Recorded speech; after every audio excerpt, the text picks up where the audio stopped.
My name is Isabella Miller. I was 30 years old the year I closed a $12 million deal in Europe. The kind of deal most business executives twice my age would have considered their crowning achievement. I can still remember the taste of the air in Paris when the contracts were signed, crisp, expensive, full of possibility. I had worked for months, sleepless nights and endless flights to bring it all together. When I shook hands with the last of the partners and sealed the agreement, I felt like the world was finally, irrevocably mine. But triumph has a way of hiding storms just beyond the horizon. I flew home with a smile still lingering on my lips. Suitcase filled with tailored suits and documents that proved my worth in every polished signature. I had dreamed of celebrating, of sinking into the leather seat of my car, letting the city lights wash over me as if to say, "Well done, Isabella." Yet when I arrived, the driveway was empty, my car was gone. At first, I thought it was a mistake, stolen, perhaps, or parked somewhere else by the staff. But the truth unfolded with the kind of cruelty that only family can deliver. My parents sat me down at the kitchen table, voices lowered as though their betrayal might sound less sharp if spoken softly. They told me they had pawned my car for your sister's business, my mother explained, her hands wringing the edge of the tablecloth. She needed it more. The words hit me harder than any corporate negotiation ever had. My car wasn't just a vehicle, it was freedom, reward, proof of everything I had built from the ground up. And now it was gone, sacrificed without my consent, because in their eyes, my success made me a bank they could borrow from. I stared at my mother, at the lines etched into her face, at the way she seemed to believe her justification would soothe me. 6 words gathered on my tongue, sharp as glass. I let them fall, each one deliberate, and watched the color drain from her face as they landed. Her face fell. That was the moment I understood. Winning in the world meant nothing if my own blood refused to respect the cost of my victories. I looked at my mother and said, "I am not your collateral, Mom." The 6 words hung between us like frost. She drew in a breath as if she'd swallowed a stone. My father reached for the sugar bowl, though he didn't drink coffee with sugar. His hands shook. The kitchen clock ticked with loud, unhelpful precision. Somewhere down the hallway, my sister's laughter thread barely leaked from a phone call, breezy, oblivious, the way storms always sound to people under umbrellas. "Izzy," my father said, using the nickname that belonged to a smaller, more pliable version of me. "Let's not make this bigger than it is. It's grand theft and forgery," I replied, too calmly that seemed adequately sized. "We didn't forge anything," Mom said quickly, then swallowed. "The title place, they didn't ask too many questions. Your father signed a version of your name. You know how his cursive is." Stop. The word came out like a door latching. I didn't raise my voice. I didn't need to. Something in me had stepped onto a clean, cold ledge and refused to return to the muddle. "Where is it?" "The car," Dad asked. "The title, the paperwork, the pawn contract, all of it." He glanced at Mom. She stood, opened the drawer, where we kept warranties and old holiday stamps and a brittle stack of coupons that had expired 10 Christmases ago. She pulled out a manila envelope bulging with corners. When she handed it to me, I felt the weight of my childhood in my hands. Every time I had been told I was so good with money, and so expected to be good for everyone else's, Grace needed help.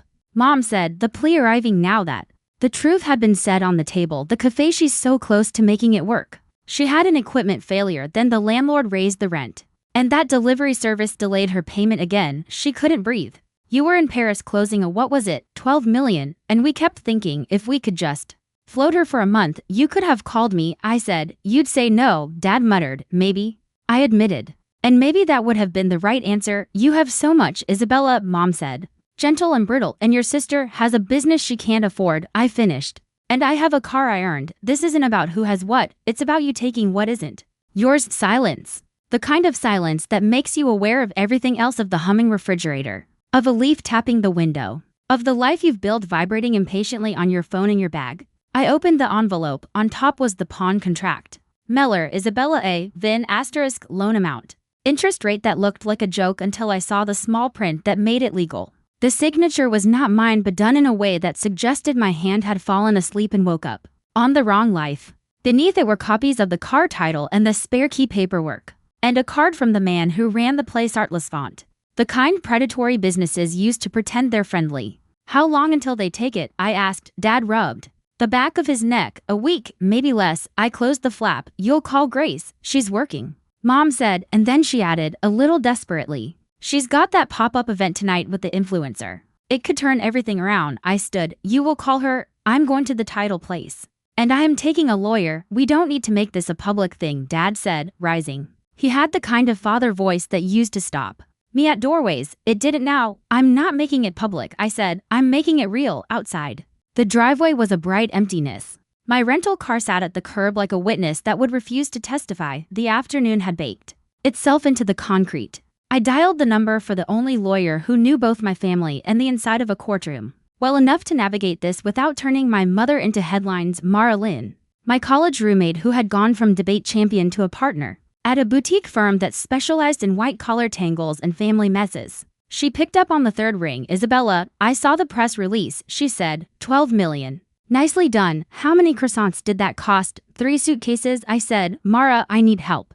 My parents pawned my car for my sisters. Business, title loan, forged signature. Jesus, I don't want them arrested, I said. I want my car back, the loan voided, and a paper trail that keeps this from happening again. Send me the contract, the title copy, and the name of the lender. Text me the VIN.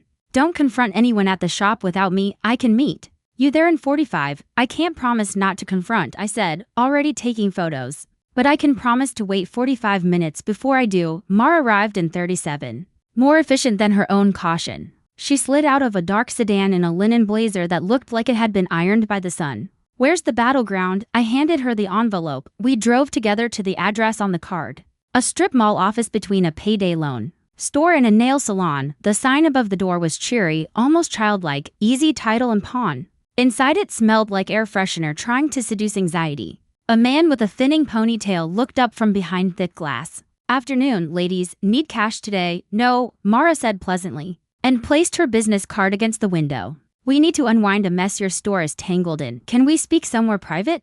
The man eyed the card and found enough syllables after her firm's name to get serious. He buzzed us into a side room with a wooden table and 2 chairs that had been bought for their willingness to submit. He sat with a practiced ease. What's the problem? An unlawful lien on my client's vehicle, Mara said, measured as a metronome, a forged signature, a fraudulent contract, a violation of several state regulations regarding identity verification. We can discuss the cluster of criminal statutes attached, or we can make this go away gracefully. Your choice, his smile faltered. We verify identity. Show me, Mara said. He hesitated, then rose and fetched a photocopied driver's license from a file. It was mine, except it wasn't. The photo had been clipped from an old Facebook album, the lighting wrong. The background cropped into a rectangle that bordered my face like a bad omen. The signature line beneath was a child's idea of my name. There were security features missing anyone could spot after the 3rd cup of coffee. Who brought you this? I asked. He shrugged and pretended it was a stretch. I'm not sure. A family member? We see a lot of folks. You remember, Mara said smoothly, and if you don't, your surveillance camera does. We will subpoena the footage and the chain of custody documents and your employee training records, and anything else that might fall open if a prosecutor sneezes. He deflated like a balloon set too close to a candle. Look, nobody wants trouble. These things, sometimes people do things they regret. We can reverse the loan if the fees are paid. There will be no fees, Mara said, and I felt a fierce gratitude that reminded me of being 10 and watching her eviscerate a high school senior at a debate tournament. You will void the contract as if it never existed, remove all records of the lien, return the keys, and you will give my client a copy of your internal memo stating the reason for nullification. Identity not verified. He looked at me, then not at the documents, but at me, as if searching for the part of me that would be soft. That would make this the usual transaction he knew how to manage. I met his eyes and did not blink. After a long minute, he stood again and left the room to breathe. Mara murmured, I said. It just doesn't feel like it. We left 20 minutes later with a letter and my spare key. The original was in a lockbox at my parents' house. The car, according to the file, hadn't yet been moved to their lot, a reprieve wrapped in paperwork. In the parking lot, Mara touched my arm. Want me to come with you to face your family? I thought of my mother's face when I said the 6 words. No, but thank you. Dinner when I'm not on fire. Deal. She squeezed my shoulder. And Isabella, you did nothing wrong.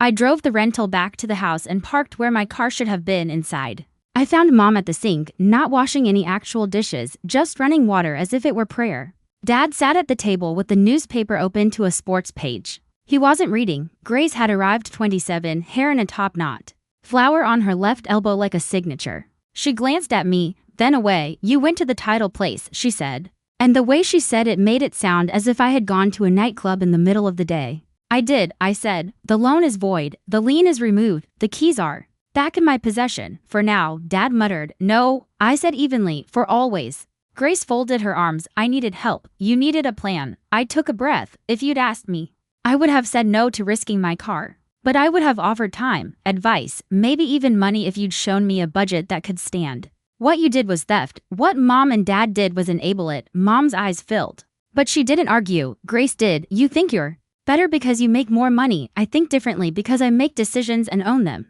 I said, different doesn't mean better. It means responsible. It means when I promise something, I deliver it, and if I can't, I don't. Sign my sister's name on a lie. You could have saved me with one phone call, Grace said, her voice breaking. You have saved strangers for sums that would take me a decade to see. That deal in Paris? It was 12 million spread across departments, people, vendors. Risks, accountability. It wasn't me playing fairy godmother with a magic wand. I don't save people, I build things. Do you want to build something, Grace? Or do you want to be saved? She stared at me. The house seemed to tilt. The way it had when Dad carried the Christmas tree in every December and nearly knocked a lamp off the end table. Finally, she said, I want my café to live. Then let's treat it like a living thing, I said. It needs food, shelter, and boundaries. You can't feed it with hope, house it in denial, and expect it to obey when anyone asks it to. Grace snorted weakly. Is that one of your business coach quotes? It's common sense dressed up in clothes, I said. Show me your books. I have to get to the pop-up, she said. Not before we take the car back, I replied,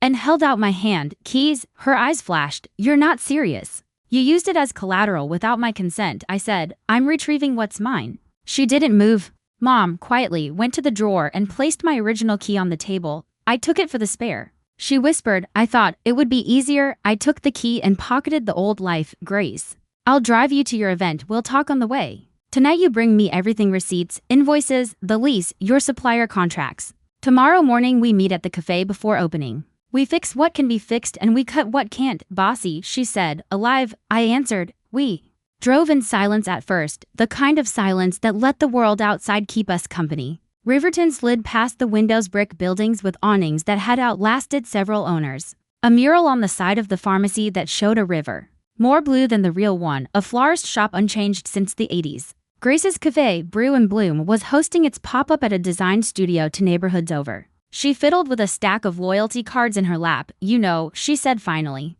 I was happy for you when I saw the news, really happy. And really afraid. Of what? I asked. That you would leave us behind completely, she said. That you'd forget where the grocery store is, or how Dad falls asleep in front of the TV. Or the fact that Mom thinks arranging flowers solves arguments, that you'd be the woman on the plane, not the girl who helped me sell lemonade on Birch Street. I haven't forgotten, I said softly, but I won't pay for remembering with my future. She nodded as if she'd expected something like that, but not the way I said it. I didn't mean to hurt you, she whispered. I know.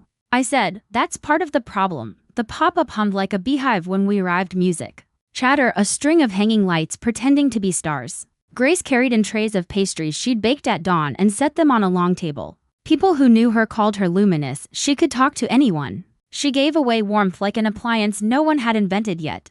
I watched her work and understood why our parents believed so hard. In her dream, Grace made life feel possible. A tall woman with a camera on a gimbal approached. Grace, you made it. This looks gorgeous. Thank you, Grace glowed. This is my sister, Isabella, the closer, the woman said. And my surprise must have shown because she laughed. I read business news, 12 million, not bad, I echoed. Could I interview you both after the tasting? She asked. Sisters building a future, people love a story, we agreed. And the evening unspooled in small glittering pieces, someone declaring a lavender scone the love of their life. A chanteuse in the corner singing a jazz standard that made every eyelash in the room feel like a decision, a man with a brand deck trying to sell his marketing services. I watched transactions occur, $1 for a pastry, a smile for loyalty, a promise for a future partnership. I cataloged expenses under the surface, the rented space, the graphic designer, the influencer's fee hidden behind her cheerful invitation afterward. The tall woman, whose name was Ava, pointed her camera at us. Tell me, Isabella, she said, what's the most important thing when you're building something big? Knowing what you won't do, I said. And you, Grace? Ava asked. Knowing when to ask for help, Grace said, and her eyes slid to me, not guilty, not defiant, something else. On the drive home, she said. Do you really think it's salvageable? I think it's a beautiful idea, suffocating under numbers, I said. Tomorrow we put the numbers on oxygen. What if I've already broken it?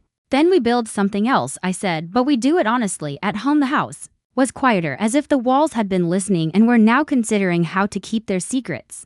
I took the envelope with the voided contract to my room and locked it in my travel safe. My phone chimed with messages from Paris. Congratulations, a question from legal, a request from my CEO for a quote for the press release. Another message arrived from an unfamiliar number. Asterisk heard what happened at home, need any help, Julian asterisk. He had been one of the principal negotiators on the other side in Paris. And in the last week we had developed an easy rapport built on mutual insomnia and a shared love of lemon tart. Asterisk I'm okay asterisk. I wrote, asterisk thank you. If you know a way to clone myself, though, send instructions. Asterisk asterisk we do that in Switzerland, not France. Asterisk he replied, asterisk but I can send pastry. It solves more than you think. Asterisk asterisk not this. Asterisk I typed, then deleted it. Asterisk rain check on pastry. Asterisk he sent a thumbs up and a photo of a patisserie window glowing in the night like a promise. I slept like someone who had been running for months and didn't realize she could stop until now. The morning found me at Brew and Bloom before the chairs came down from the tables. Grace arrived with a messenger bag that bulged with her business. We spread everything across to tables, receipts scribbled with notes, invoices from suppliers with terms she wasn't meeting, a lease that escalated as if rent were climbing out of a well, contract proposals from delivery apps that took their pound of flesh up front and then asked for interest. We built stacks. We made a ledger and a notebook with a hard green cover. We listed fixed costs, variable costs, wish lists, masquerading as necessities. We charted foot traffic patterns Grace had observed. We looked at her menu and circled items that cost more to make than they sold for, then circled them again because they were her favorites. I can't cut the orange blossom brioche, she whispered as if we were discussing a loved one. People love it. People say they love it, I said. Do they buy it at a price that keeps the lights on?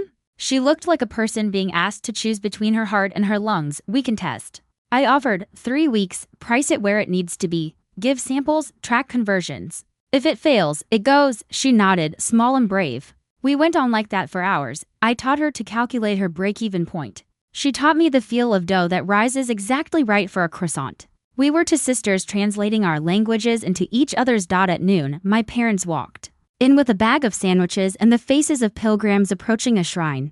Mom put the food down and fussed with napkins. Dad took his hat off and put it on again. How is it? He asked. Hard, Grace said, but clear. We never wanted to hurt you, Isabella, Mom said. We wanted to help your sister. Hurt is what happens when help forgets to ask, I said. She winced, and I wished I had the strength to soften and the wisdom to know where to keep the line. This is the rule now, I added, almost gently. You do not touch anything that belongs to me. Not keys, not accounts, not signatures. If you need something, you ask, and you live with the answer. Dad looked at the floor. We thought you'd say no, then the answer would have been honest, I said. They nodded. Slow as people learning new gravity. Grace tapped the lease. He's raising rent again, she said. In 3 months, I can't do it. You can negotiate, I said. Or you can move, or you can partner, but what you can't do is pretend math is kindness. We met with the landlord that afternoon. In his bare office where a taxidermied fish stared at the ceiling like a saint.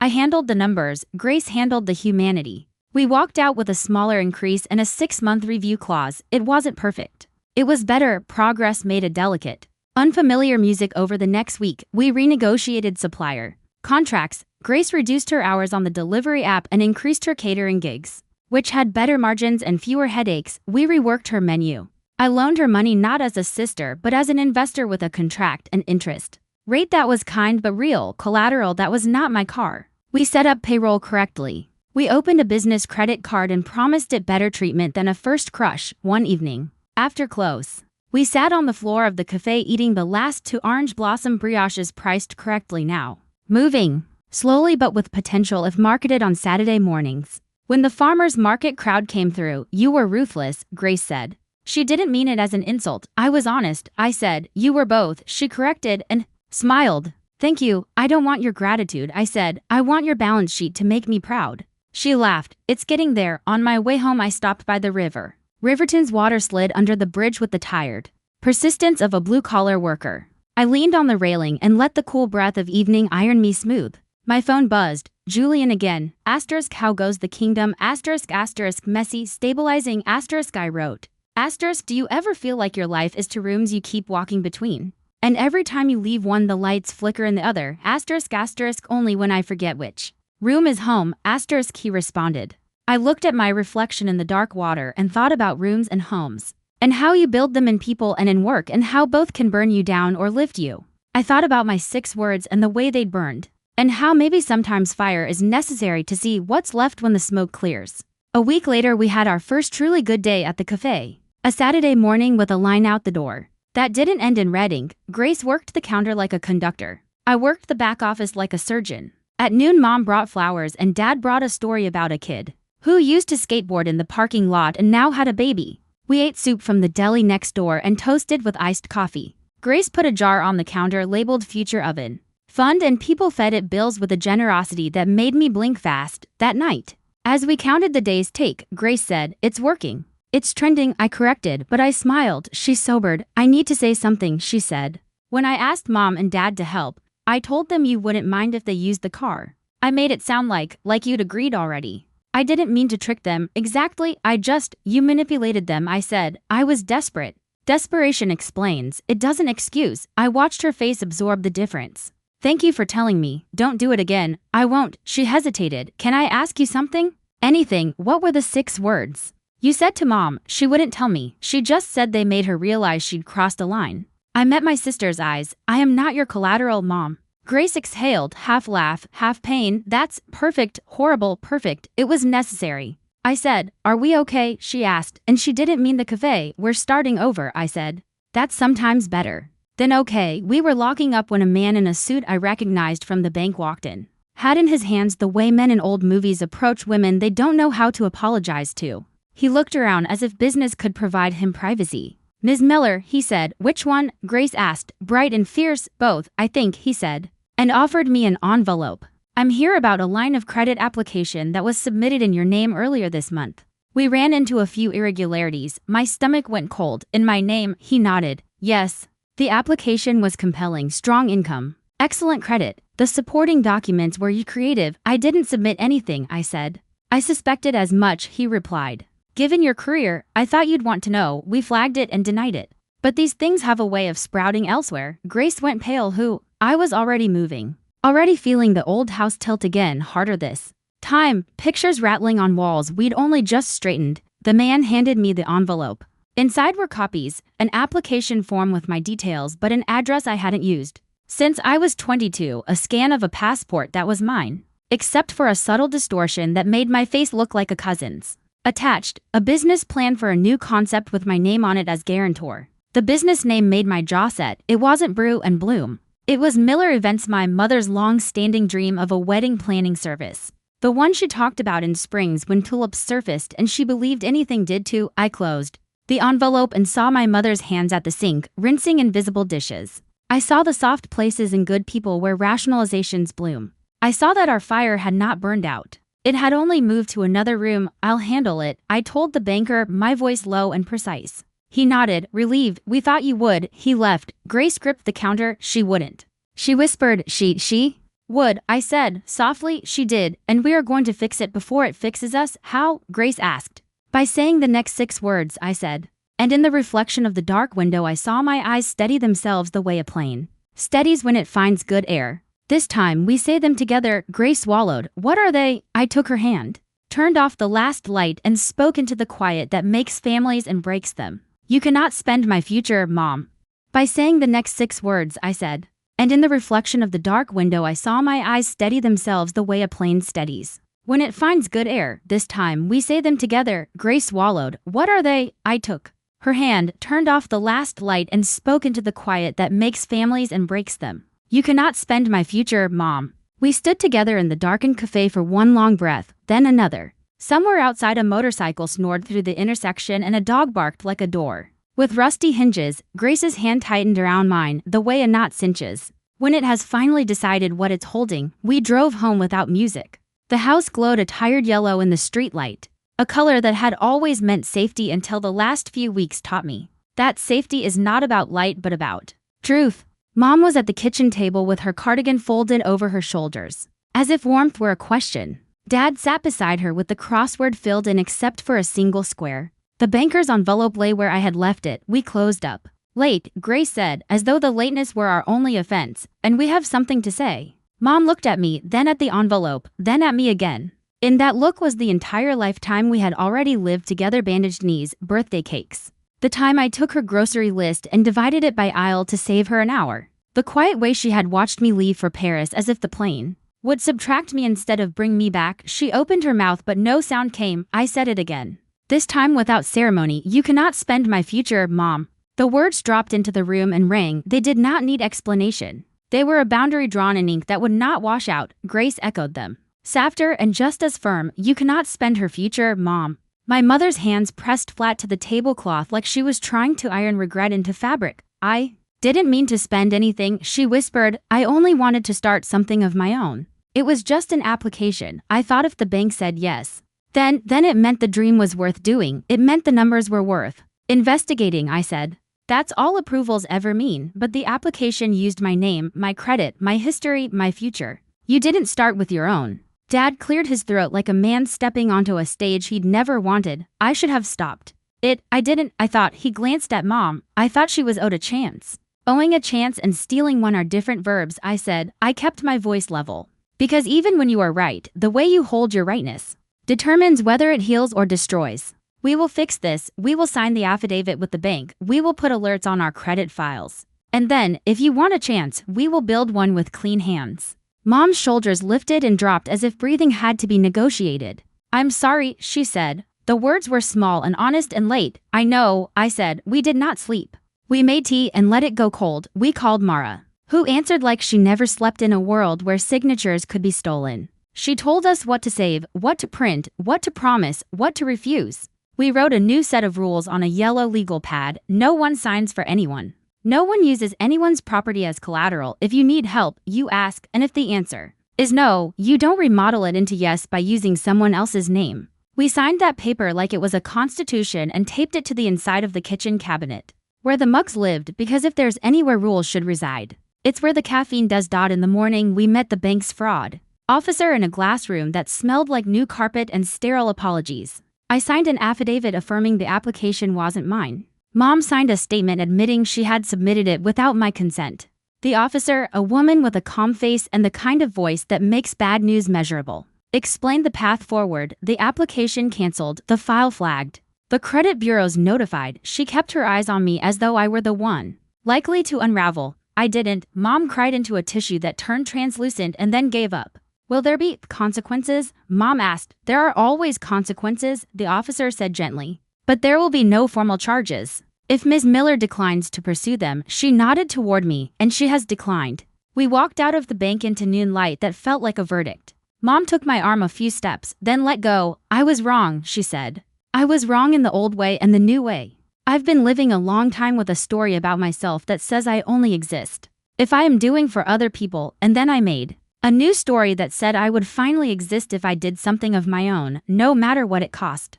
But neither story had you in it as a person, just a resource. I want you to exist, I said. I just don't want you to exist by turning me into currency. We ate lunch at a small diner where coffee arrived the moment you thought of it. Dad ordered pie as an apology he didn't know how to say out loud. Grace talked about the cafe's Saturday numbers with the careful hope of someone who had learned not to mortgage tomorrow. Mom didn't touch her fries. When the bill came, I let it sit on the table until she reached for it. Her hand shook. She paid. It was a small thing. It was not small to her. At Brew Bloom that afternoon, we held a staff meeting that was really an honesty meeting. There were for employees Lionel, who could pull a perfect espresso while reciting recipe measurements like poetry, Sierra, who treated every pastry like a promise, Maya, a college student with a schedule like modern jazz, and Henry, who had started as a dishwasher and had recently discovered he was good at talking people into trying new things. Grace told them what we were changing and why. Better portion control. Menu item pricing tied to costs, not to feelings. A rotating special that used what we had too much of instead of buying more of what we already liked. I watched her speak and saw the place where people confuse love with indulgence vanish from her voice. We worked out a partnership between Brew and Bloom. And whatever my mother's honest version of Miller events would be, we gave it a new name. So it wouldn't be a monument to an old wound * common table *. Mom would coordinate small gatherings in the cafe space on off-hours, book club evenings, baby showers, tiny weddings for people who wanted their vows to smell like cinnamon and coffee. She would plan, decorate with inexpensive magic. and stepped back before she made anyone else's signature her own. We wrote a contract. She signed her name, I signed mine. The weeks that followed were the kind that stitch a life back together. Not because of grand gestures but because of daily stitches that hold. Grace and I woke before the sun. She mixed dough, I skimmed spreadsheets. We argued about almond flour and ad impressions. And then we solved the argument with numbers or with taste tests. Or with both. Dad brought ledger books and told jokes so bad they cured insomnia. Mom learned how to price table settings by the hour instead of by the mood. We made mistakes. We didn't hide them. On the first night of common table the café held 16 people for a vow renewal. A couple in their 60s said yes to each other again under a garland of paper flowers Mom had made from old romance novels bought by the box at a church sale. Grace baked a lemon cake with sugared peels that looked like small moons. I stood behind the counter and poured coffee like I was being ordained into a quieter church. Then the one where I learned how to fold chairs. When the couple kissed, Lionel cried and denied it. Mom adjusted a candle and stepped back and did not step too far forward again after everyone left. We counted the cash and tips and the rental fee and the cost of the paper and the lemons and the hours, and we wrote the numbers in the book for the first time. The numbers told a story that did not ask for rescue. At work, the Paris deal moved from the adrenaline of signing to the slow, necessary choreography of integration. We had weekly calls with the European partners that started too early for them and too late for me. And we met in the middle with coffee and the kind of patience one learns in families. Julian sent me spreadsheets with comments that read like small jokes. He came to Riverton twice. The first time he bought 5 brioches and declared them a strategic acquisition. The second time he handed my mother a bouquet of peonies and told her he had heard about common table and that in France we have a saying, on fait avec le cœur et avec les mains we make with the heart and with the hands. Mom repeated the phrase shyly for days. There were still flares. One afternoon a salesman tried to lock Mom into a rental agreement for chair covers. That included a clause about damages so broad it made weather into a debtor. I read it and smiled the way wolves smile when someone steals. From their den, we rewrote the clause, we sent it back, he balked, we declined. He returned with a better contract and an apology. That was really the sound of his commission recalculating. Another evening Grace ran the numbers and found that, despite everything, Tuesdays were a sinkhole. We closed early on Tuesdays for a month and spent the hours posting how-to videos shot on my phone. Grace teaching the difference between folding and stirring. Lionel explaining why water temperature matters. Mom showing how to make paper garlands. From maps that had lost their countries, the videos brought new people on Saturdays. On the third Saturday, a line wrapped around the block. And Henry entertained the line by asking each person their name, and then introducing them to the person behind them. Like a host handing out chairs at a party. When I paid him a bonus from the tip jar, he tried to give it back. I told him Grace was an economy to slowly. Mom's apology ceased to be a sentence and became a series of decisions. She stopped calling me before every purchase. She started calling me after a well-negotiated one to tell me what she had done right. She put the yellow paper of family rules into a frame and hung it by the back door of the cafe where we kept the brooms and the extra napkins. She joined a small business workshop at the community college and came home after the first class with a notebook full of math and pride. One night she knocked on my bedroom door and showed me a cash flow projection she'd done by hand. It wasn't perfect, it was better. I hugged her as if I were congratulating a child who had finally learned to ride a bike, and as if I were receiving forgiveness for not being the kind of daughter who said yes to everything just to keep the kitchen quiet. Dad changed too. He stopped saying we didn't know as though ignorance were an heirloom and started saying, I asked as though curiosity were a kind of devotion. He and I had a new ritual on Thursday evenings where we balanced the cafe's books together. He brought peanuts, I brought a calculator that could remember its past lives. We argued about whether to depreciate the espresso machine on a straight line or an accelerated method. He liked accelerated because it made him feel like the machine was a race car. I chose straight line because I liked the comfort of even steps. We compromised with a schedule that was part math and part superstition. We signed it, we put it in the binder where the cafe kept its truths. Julian and I kept finding each other in the places our work overlapped and the places it refused to. He sent me a photo from a bakery window in Marseille with a caption, proof of life.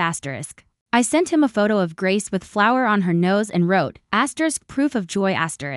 He learned the names of my employees, I learned the names of his nieces. He wrote once, late, that he didn't know how to be in love with someone on an ocean's other side. And I answered that love had always been an ocean you learn to cross by building a boat out of ordinary hours. After that we stopped naming it and kept choosing it, which is the only way names matter. The car returned to my driveway like a dog that had been lost and learned its lesson. I drove it with a kind of reverence for a while, then one Sunday afternoon, I listed it for sale. A woman came to see it with her teenage son, who was taller than he knew and waves like a person used to apologizing for his elbows. They test drove it around the block. They returned with the boy's face the color of the sky after it forgives a storm. I sold it to them for a price that used to be high and now felt like letting go. I took the money and put half of it into an emergency fund with my name on it. And no spare keys in anyone's drawer. I put the other half into a small investment we called the oven fund. We bought the oven 2 months later. It was the kind that makes a kitchen feel like a promise the day the oven arrived.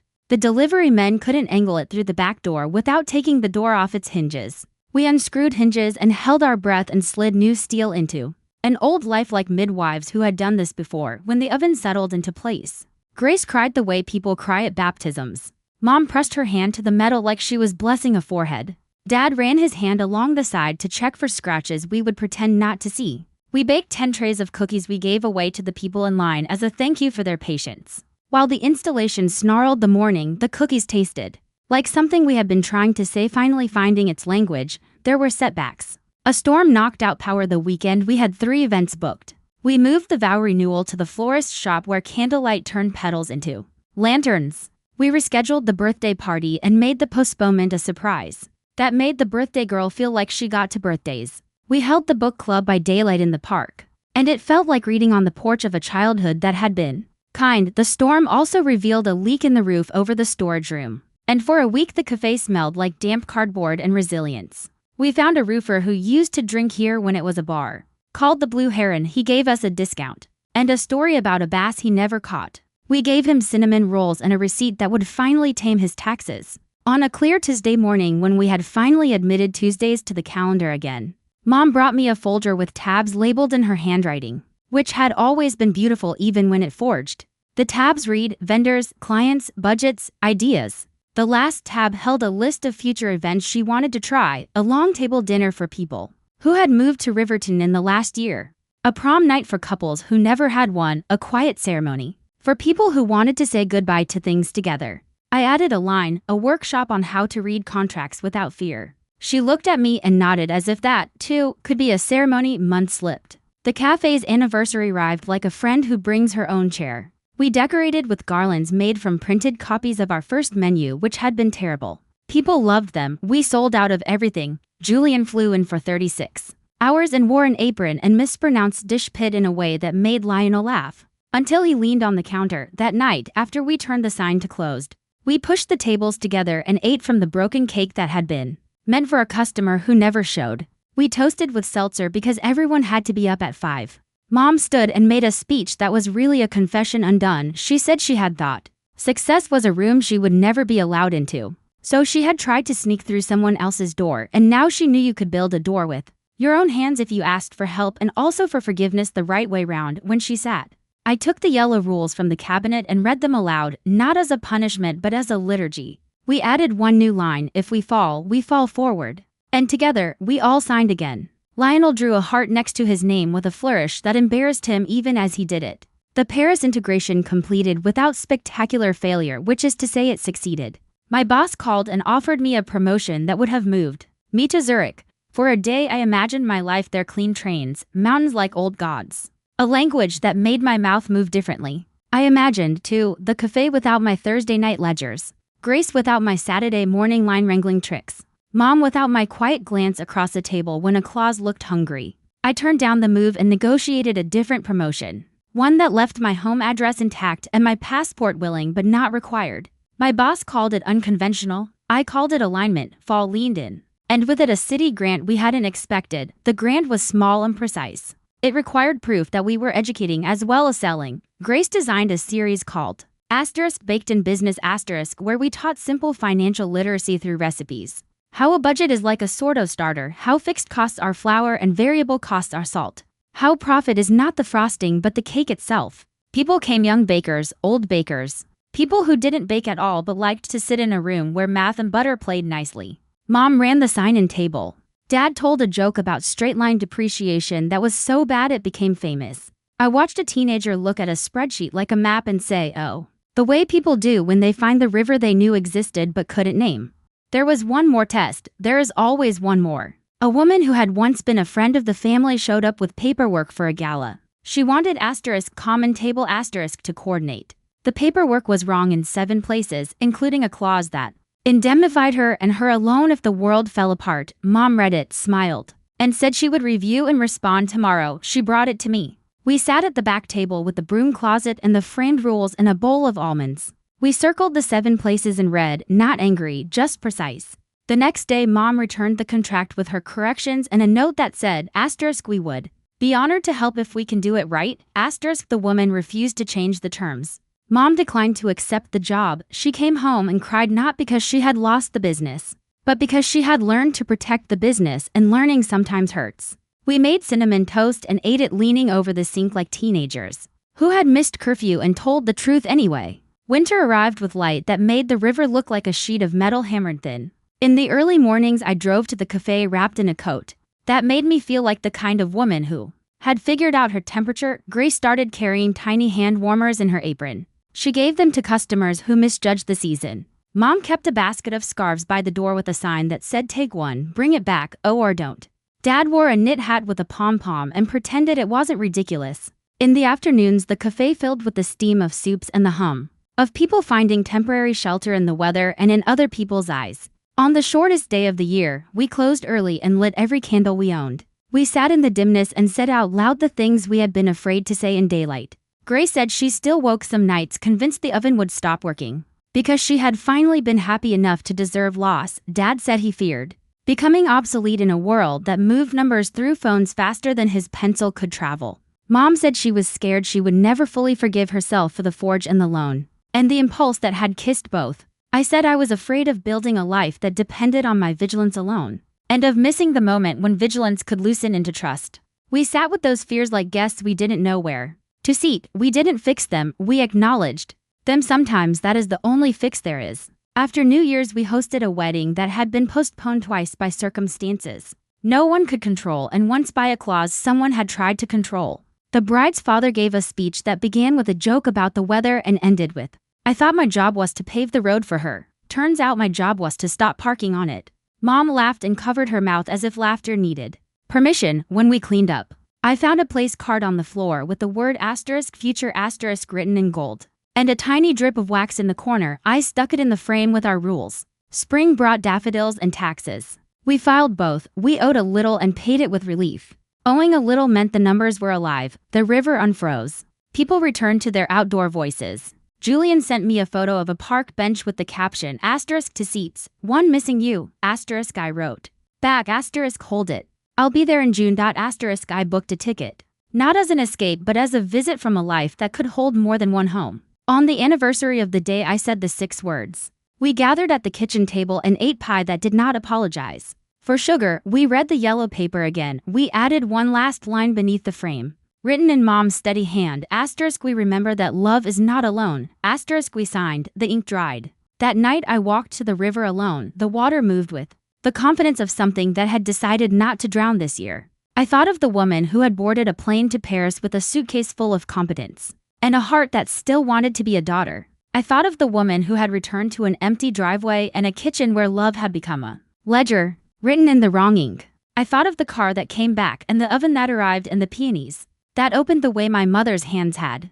I thought of the 6 words that had started as a fence and become a bridge. The wind cut along the water and then softened. I closed my eyes and said my name like a vow. My name is Isabella Miller. I am not collateral. I am not an open account. I am a woman who learned that boundaries are the architecture of love. That honesty is the only currency that appreciates. That families can be rebuilt if you are willing to inventory every screw and throw out the ones that rusted. I walked home through streets that knew me now. Past windows where people were learning their own 6 words. In the cafe window, our reflection. Lives during the day, at night it gives us back the dark.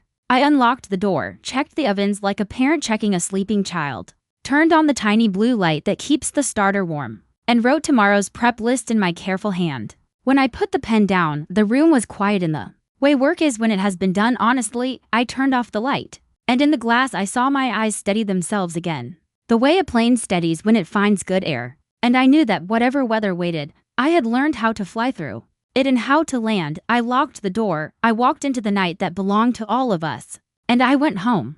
Months passed, and life found a rhythm that no longer felt like survival but like growth. Brew and Bloom thrived not because of miracles but because of numbers that finally told the truth. Common Table became a small success of its own, giving my mother purpose built with her hands instead of my signature. My father, once silent, became our quiet accountant, proud every time a balance sheet closed clean. Julian visited again.